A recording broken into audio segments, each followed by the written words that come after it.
નમસ્કાર. કેન્દ્ર સરકાર તેમજ ગુજરાત સરકારની સેવામાંથી સેવાનિવૃત્તિ પામેલ પેન્શન ધારક મિત્રો, નિવૃત્ત કર્મચારી મિત્રો, ભાઈઓ તથા બહેનો, સ્વાગત છે આપનું આપણી આ યુટ્યુબ ચેનલ ભાવેશ મકવાણા ન્યૂઝમાં. તો બધાને જય શ્રી કૃષ્ણ, જય માતાજી, હર હર મહાદેવ. તો આજની તારીખ 20/2/2026. તો આજના વિડીયોની અંદર આપણે વાત કરીશું પેન્શનરો માટે આવ્યા છે એક જબરદસ્ત સમાચાર. તો હવે સરકારી કર્મચારીઓ અને પેન્શનરો માટે આગામી પગાર પેન્શન વધારાને લઈને અત્યારે જ કરવામાં આવી છે એક મોટી જાહેરાત અને તેના વિશે આવ્યા છે એક મોટા ખુશખબર. તો આજનો આ વિડીયો તમે ખાસ કરીને અંત સુધી જોઈ લેજો, એટલે બધી જ માહિતી તમને વ્યવસ્થિત રીતે સમજાઈ જશે. અને હજી સુધી જો આપણી આ ચેનલ તમે સબસ્ક્રાઈબ ન કરી હોય અને જો તમે ડેઈલી આવી જ અપડેટથી અપડેટ થવા માંગતા હો તો આપણી આ યુટ્યુબ ચેનલ ભાવેશ મકવાણા ન્યૂઝને અત્યારે જ સબસ્ક્રાઈબ કરી લેજો. તો શરૂ કરીએ આજનો આ વિડીયો. તો સૌથી પહેલાં વાત કરીએ તો કેન્દ્ર સરકારના કર્મચારીઓ અને પેન્શનરોએ સાયબર છેતરપિંડી સામે સતર્ક રહેવાની જરૂર છે. તો 8મા પગાર પંચના નામે નકલી એપ્સ અને લિંક્સ ફેલાવવામાં આવી રહી છે. તો સરકારે ચેતવણી જારી કરી છે કે આવી બેદરકારીથી બેંક ખાતા ખાલી થઈ શકે છે અને નોંધપાત્ર રીતે નાણાકીય નુકસાન છે તે થઈ શકે છે મિત્રો. તો ખાસ કરીને વાત કરી તેમ હાલમાં 8મા પગાર પંચ વિશે નવા અપડેટ્સ આવતા રહેતા હોય છે. તો તેને લઈને 8મા પગાર પંચના નામ ઉપર કોઈ નકલી એપ્સ અથવા તો લિંક છે તે ફેલાવવામાં આવી રહી છે. તો સરકારે ખાસ કરીને ચેતવણી પણ આપી છે કે આવી કોઈ બેદરકારીથી તમારા બેંક ખાતા ખાલી થઈ શકે છે અને નોંધપાત્ર રીતે નાણાકીય નુકસાન પણ થઈ શકે છે. તો વિગતવાર વાત કરીએ તો જ્યારે લાખો કેન્દ્ર સરકારના કર્મચારીઓ અને પેન્શનરો 8મા પગાર પંચ હેઠળ પગાર વધારાની રાહ જોઈ રહ્યા છે, ત્યારે સાયબર છેતરપિંડી કરનારાઓ આ આશાને જ નિશાન બનાવી રહ્યા છે.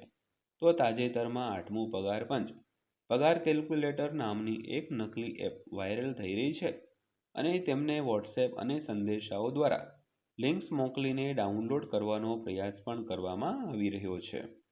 તો ખાસ કરીને હાલમાં જે 8મું પગાર પંચ કેલ્ક્યુલેટર નામની એક જે નકલી એપ્લિકેશન છે તે ખૂબ જ વાયરલ થઈ છે અને તે વોટ્સએપ અથવા તો સંદેશાઓ દ્વારા લિંક્સ મોકલીને ડાઉનલોડ કરવાનો પણ પ્રયાસ કરવામાં આવી રહ્યો છે. તો આ એપ પગારની ગણતરી કરવાનો એક દાવો કરે છે, તો પરંતુ આ વાસ્તવમાં તે એક મોટી સાયબર છેતરપિંડી છે. તો છેતરપિંડીના અસંખ્ય કિસ્સાઓ બાદ એજન્સીઓએ કર્મચારીઓને સતર્ક રહેવાની ચેતવણી છે તે આપી છે મિત્રો. તો ખાસ કરીને સરકાર તરફથી કડક ચેતવણી છે કે સાયબર દોસ્તે આ બાબતે એલર્ટ જારી કર્યું છે. તો ગૃહ મંત્રાલયની આ સાયબર સુરક્ષા પહેલમાં જણાવાયું છે કે નકલી એપ ગૂગલ પ્લે જેવા કોઈપણ સત્તાવાર પ્લેટફોર્મ ઉપર ઉપલબ્ધ નથી.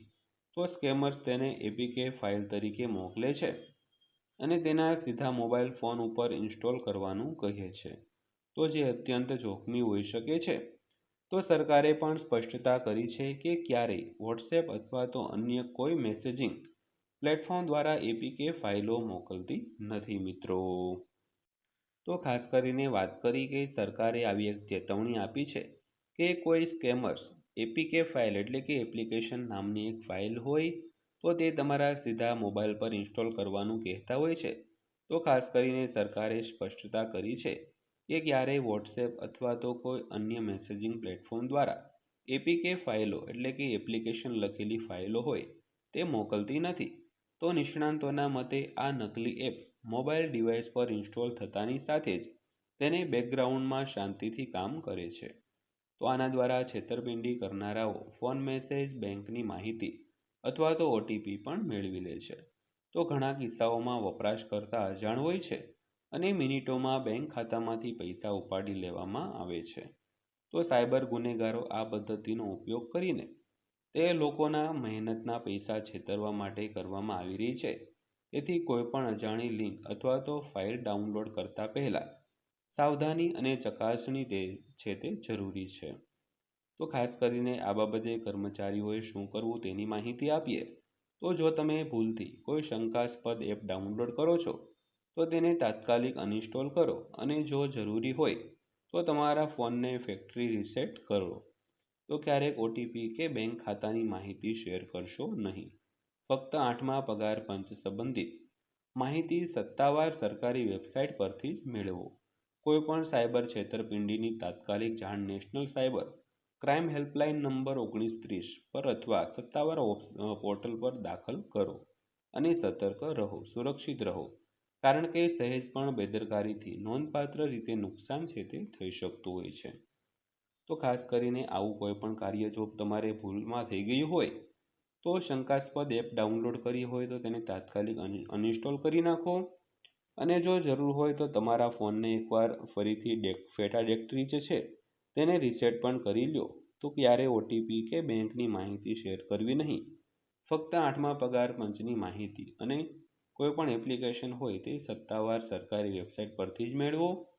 અને કોઈપણ સાયબર છેતરપિંડીની તાત્કાલિક જાણ national cyber crime helpline number 1930 પર અથવા સત્તાવાર પોર્ટલ ઉપર દ્વારા છે તે કરો અથવા તો સતર્ક રહો, સુરક્ષિત રહો, કારણ કે સહેજ પણ બેદરકારીથી નોંધપાત્ર રીતે નુકસાન છે તે તમને થઈ શકતું હોય છે. તો આજની માહિતી જે તમારા માટે જાણવી જરૂરી હતી. તો આજનો વિડીયો તમે અંત સુધી જોયો તે બદલ આપનો દિલથી આભાર. વિડીયો પસંદ આવ્યો હોય, માહિતી સારી લાગી હોય તો વિડીયોને લાઈક કરજો અને આવી જ માહિતીઓ માટે આપણી આ ચેનલ સબસ્ક્રાઈબ કરી લેજો. તો ફરીવાર પાછા મળીશું એક આવા જ નવા વિડીયો સાથે.